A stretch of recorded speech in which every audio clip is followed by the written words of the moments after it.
عیسی بلوچستانی.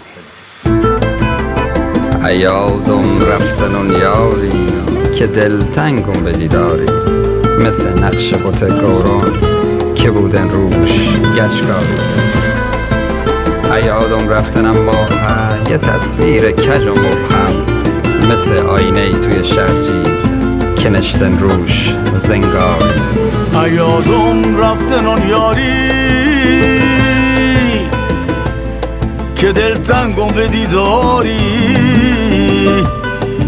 مثل نقش بت گوران که بوده روش گچکاری. یادم رفتن اما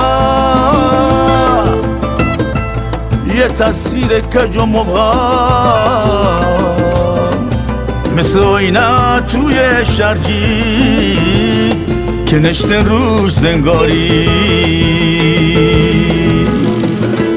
زیر باران و تو کرگین با دلشتن غمی سنگین، مثل قایه زمین لرزد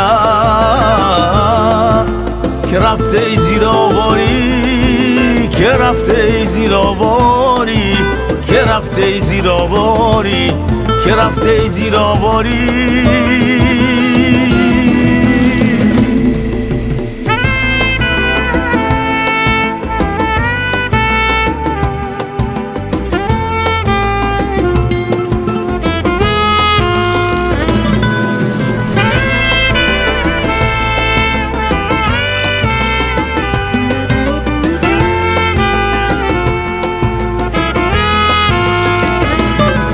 یه تا کافه توی شهرن که اونجا رفتنم زجدن، مثل خو گردن و اما